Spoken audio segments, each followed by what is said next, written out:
Alright there guys, I'm doing something a little bit different this time, where I'm fast forwarding and narrating it afterwards, just because it's actually a lot easier to edit. I mean, I'm not doing anything great editing wise, I'm literally using Windows Movie Maker, but it just makes it a little bit easier, and it hopefully means that I can potentially do more videos, because, you know, it's less hassle.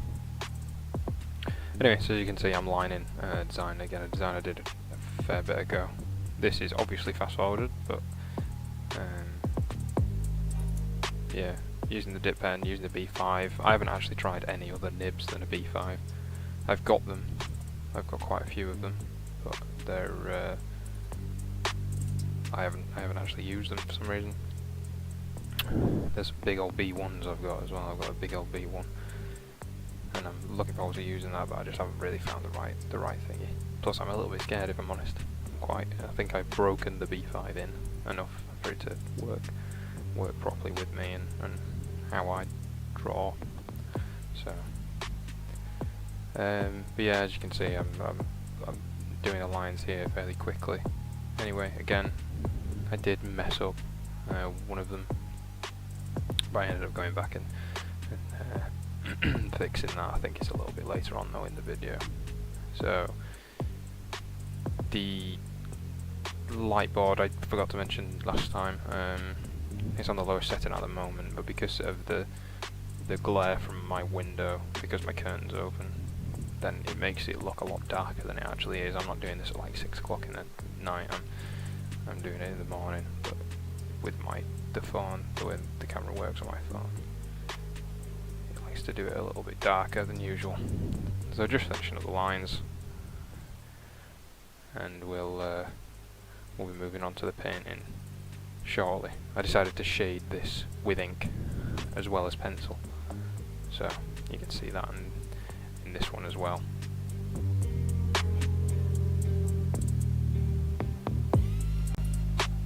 Moving on to the painting, as you can see, doing exactly what I did yesterday, where I make a little patch, because I kind of come back to that a little bit when it comes to actually painting properly.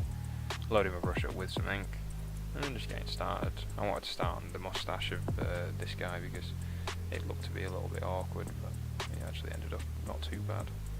Blending it out properly, and I used that little patch of water to add to make the brush kind of wet enough to spread it, but dry enough to actually not cause too much damage, because if you make your brush far too wet, then it just floods out and it looks like crap.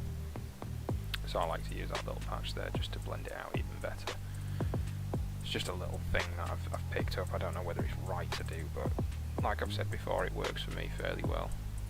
So I like to do black ink when I'm doing bigger things. I say bigger, so I mean this is still only a little ditty painting, but as in bigger patches of black, especially hair, because it just makes it look better. I'm not actually that good at shading in, so I tend to, I mean, you'll see when it comes to the pencil, I'm doing this at the moment with the ink, and then I'll go over it afterwards in pencil just to blend it out a little bit better, because I always somehow make it look super muddy.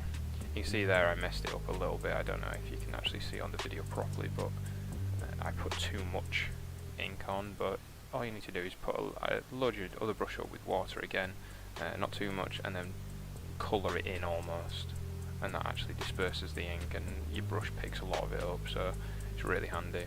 That does depend on what paper you're using though. Like I said, Arches is by far the best that I've used, and it really is. It all comes down to papers. One guy did tell me, and actually the couple of tattooists I get tattooed by did tell me that, you know, that is the best part, the most important part of painting is what paper you use.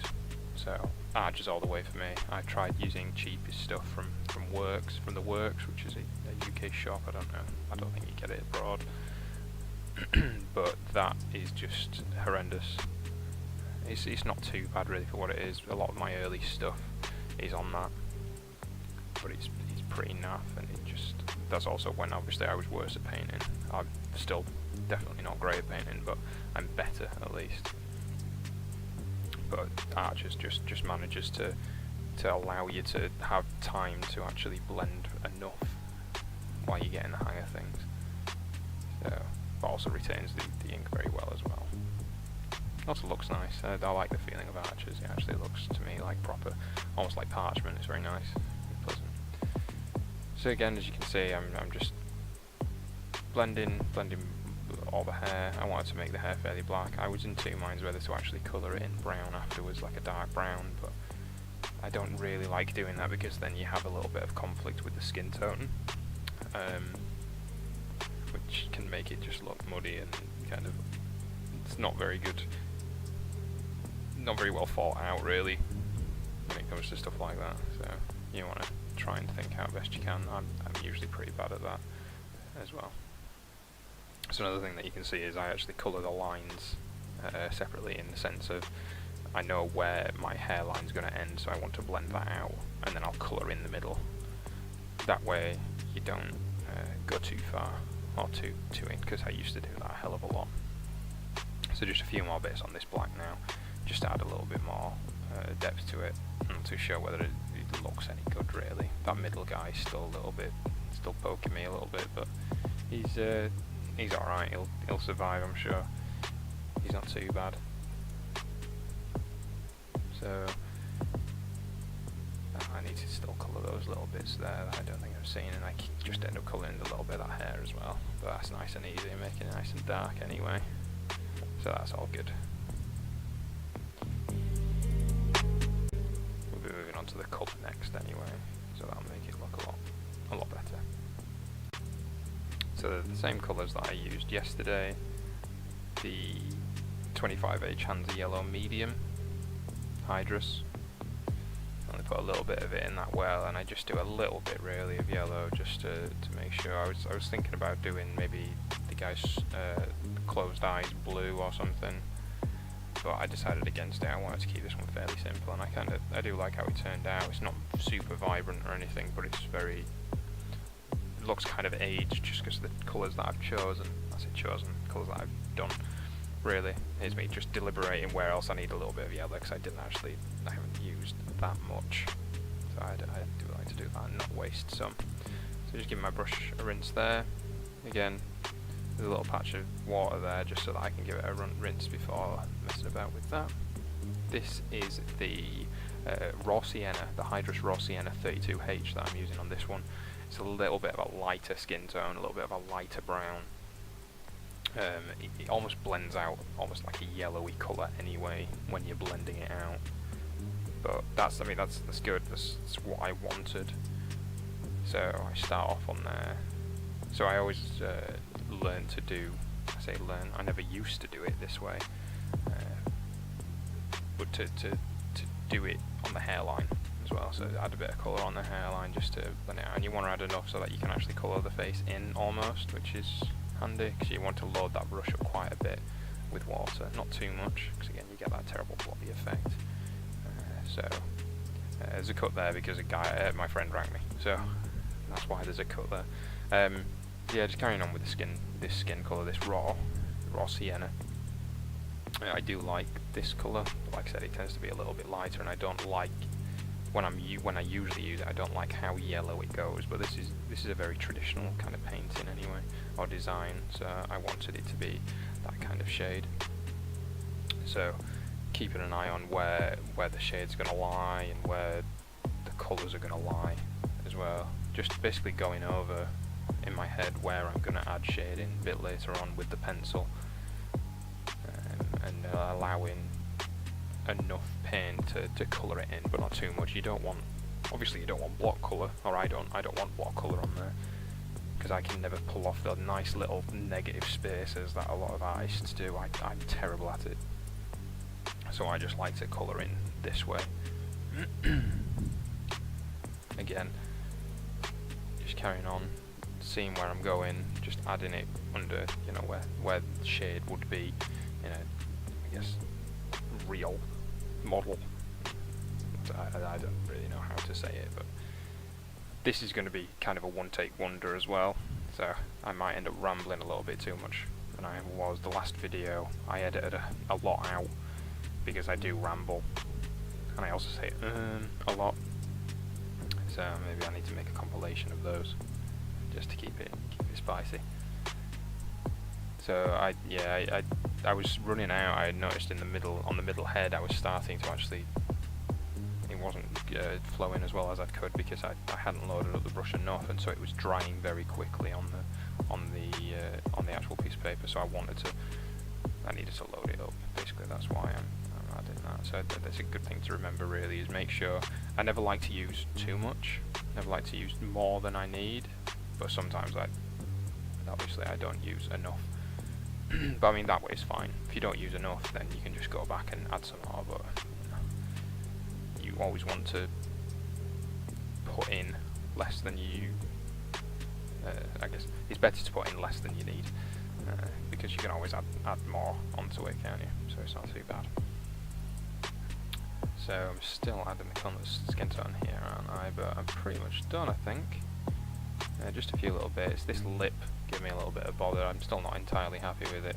I decided to colour it in solid brown pretty much, and then just wash a little bit off to make it a little bit darker than the rest.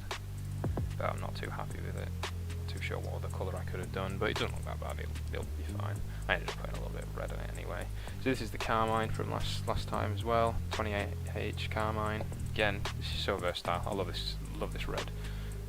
This and the yellow are probably my most used colours, just because I love red in general. I don't think there's anything where I haven't used red, because it's such a great colour. This one in particular. I do have some darker ones that are more like a crimson, and I do have a lighter, like orangey red one, and I do have the Radiant as well, the Scarlet 5A, is it? Yeah, 5A, which is great. But like I said, it runs, and for me now, I need to be a little bit more careful.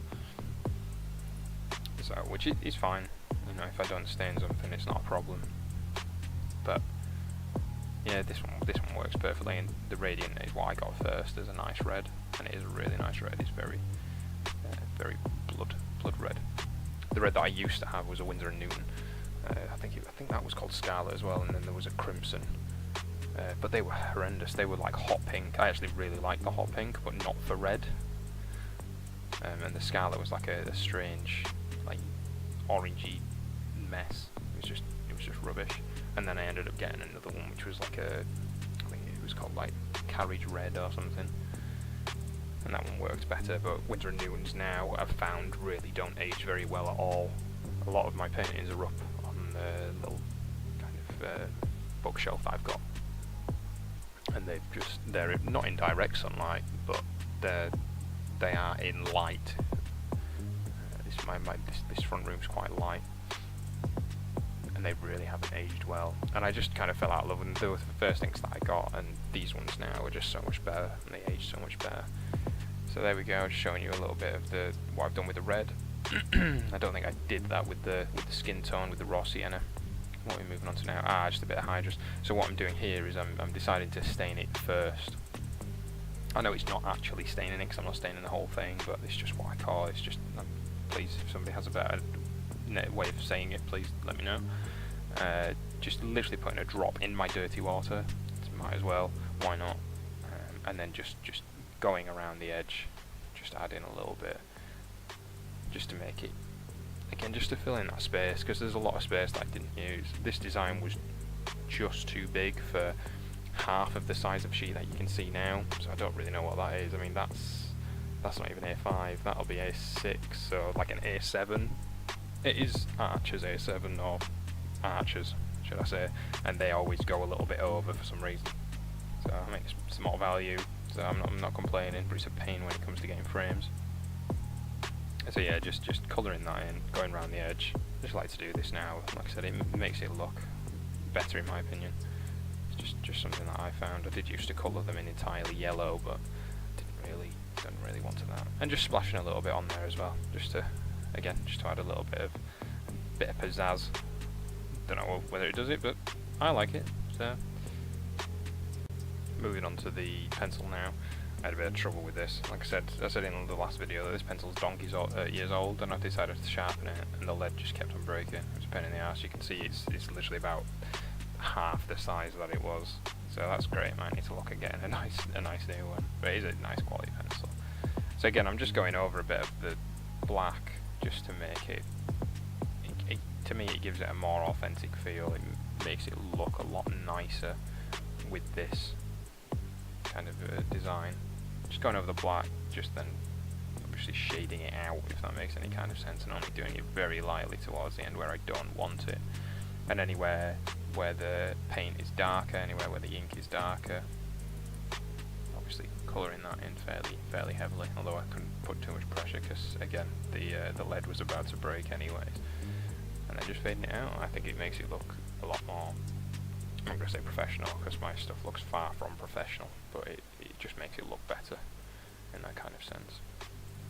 I will reiterate again, I'm by no means an expert on this. I've been doing this maybe for about 2 years, and I feel like it's only the past 7 months or something that I've actually got the hang of some of it.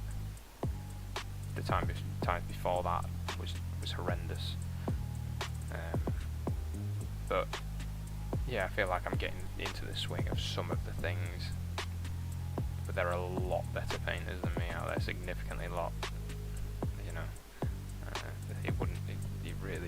it doesn't take much. So just going over again, just hair, shading, darky bits, darkness bits where it's darker. That's the word I'm trying to say. And just adding a little bit of the blood drops as well, I think, so I'd like to do that as well, just in one side. I had a bit of problem with a bit of shading here, but I didn't like it, so I just rubbed it out. It still didn't rub out entirely, but it was slightly better than what it was. So that's always good. Nearly finished now anyway. I'll pop a little thing at the end, just to show you the finished product.